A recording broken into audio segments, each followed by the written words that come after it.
Hey guys, this is my car, this is my garage, and here's a video. Alright, so I tried making this video in my garage as like me standing up and talking, but it just didn't look very good. So I'm trying this, so let me know if you guys kind of like this or not. I can talk for days, so yeah, let's get started. This little chat started off me just kind of typing something up to put on a blog my friend and I run, which you should check out. I'm gonna put a gigantic link for it in the video right now. But I started typing it out, and I thought, hey, I could totally just like make a video out of this and talk about it with much more emotion to convey, I suppose. So, yeah, this is why I don't really care if your dad bought your car. Simple as that. Here we go. I'm also reading like right from the little paper I wrote, so if it sounds like way too thought out, that's what that is. First things first, saying my dad has no money into my car would be a flat out lie. Saying my dad hasn't helped me with my car would also be a flat out lie.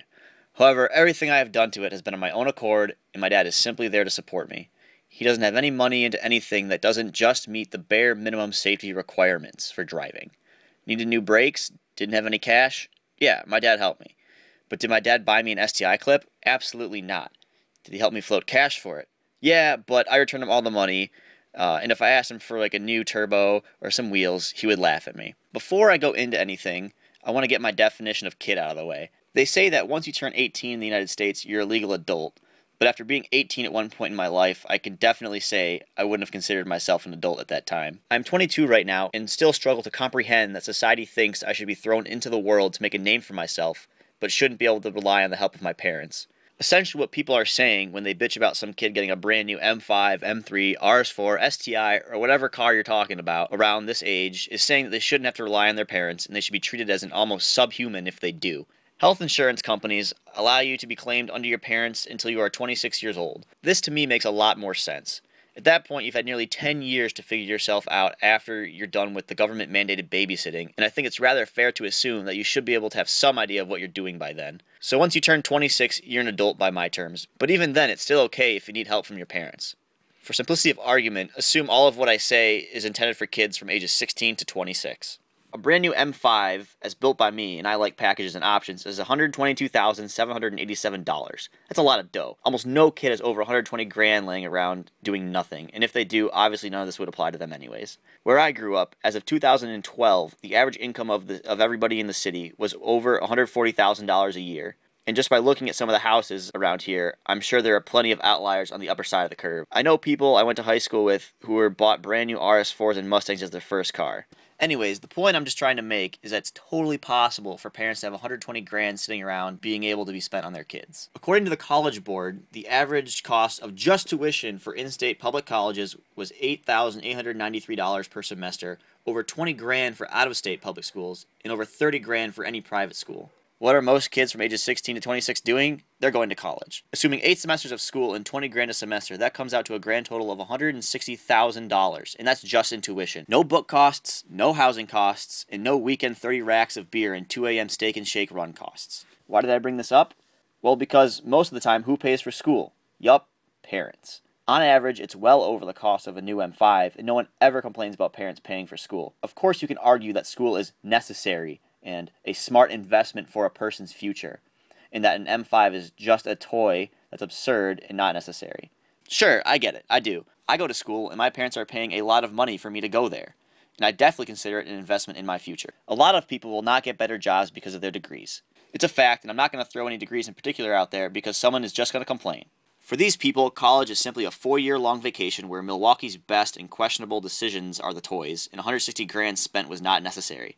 Sounds a whole lot like that M5, yeah? Actually, the M5 almost sounds better because in 10 years you'll still be able to get money back from it if you were to sell it. But yet, no one complains about parents paying for that. Another point is actually pretty simple. If you were walking down the street and a tall man in a nice suit with a fancy watch, a good haircut, and a voice that's not quite as smooth as Morgan Freeman's, but it's early in the morning and you haven't had your coffee so it's close enough, hands you the keys to an M5, would you really complain? You can say all you want about, well, I didn't work for it, so it means nothing, and I don't take handouts. But what you have at the end of the day is an asset. You could use that M5 to make money by either selling it and investing the cash into a boutique for puppies, the stock market, or black tar heroin. You could do flat spins in a parking lot, film it and put it on YouTube, and turn that into 1 million views and a steady source of income. To me, if you can make something of that, you have definitely earned that M5 and whatever comes with it. You can't be successful without the help of others, even if it doesn't come in the typical way. I know that if my dad had never fronted me that cash for that STI swap, I wouldn't have gotten sucked into the world of cars and be paying for my college tuition by flipping them.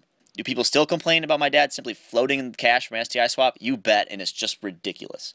People often quote Moog from Mighty Car Mod saying, "I'd rather lose by a mile because I built my own car than win by an inch because someone else built it for me. Your car is your story, so don't let someone else write the book." And that's totally an awesome and inspirational way to think of things, but it's also totally okay to feel the opposite way. Some people don't like working on their cars, and it's just driving them that they like. That's totally fine. People need to stop criticizing people for having someone else work on their cars and stop complaining if they lose to someone who didn't build their car. If you lost, you were slower. Simple as that. Build something faster next time. My car will never be as fast as a new M5, and I'm not going to say, well, I only have X amount of money into it, and blah, blah, blah, whoever just bought his car. It doesn't matter, and as a matter of fact, saying things like that is actually letting someone else write the book on your car's build because your success is directly related to you going after that person. Stop caring about that and do what you want to do. And if you're not sure what you want to do, find that out before hopping into your grease-stained office chair and trolling someone on the internet. A car someone bought is faster than you, so what? I think the last point for this will be that a ton of people say that people who are given things don't respect them, they don't care about them, or in a fast car's case, they can't control them. People think that a 16-year-old who hops behind the wheel of a 2012 Dodge Viper is going to smash it into a busload of kids and engulf a whole town in flame faster than a B-52 in the 1960s. But are they all really?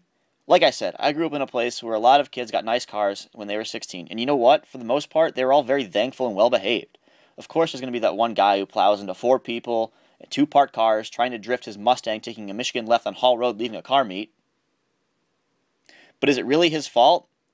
Okay, well, yeah, that one is. But at the same time, a society where we try and baby everyone to follow all sorts of rules and also expect them to do everything by themselves, and where the parents are the root cause of some people's life choices, it's hard to point a finger. The fact of the matter is that you can't complain about someone's actions until they have done something wrong. Saying there's a shithead kid who drives an M5 paid for by daddy is completely incorrect unless he proves himself to be a shithead. Not to mention there are a ton of shithead adults wrecking cars, so singling out kids who, let's be honest, have a historic record of being pretty shitheady in general isn't really fair. I've seen some teenagers do some pretty amazing things with cars given to them, but we ever only hear about the bad things that they do. Of course, all this is just my opinion, and I could be wrong, and I'm sure everyone's going to let me know in the comments below. I know that I'm pretty damn jealous that my dad hasn't gotten me a 911, but I do what I can with what I have, and so should you. If I've learned anything in these few years between high school and college, it's that you get what you work for no matter what. So don't stop working. You'll never know what happens. I'm sure in school you learned a little bit about graphs and linear functions, and I always like to think about this. Someone whose equation is x squared plus 10 may start higher on the y-axis, but if your equation is x to the third, you'll shortly achieve more than any x squared plus 10 can even imagine.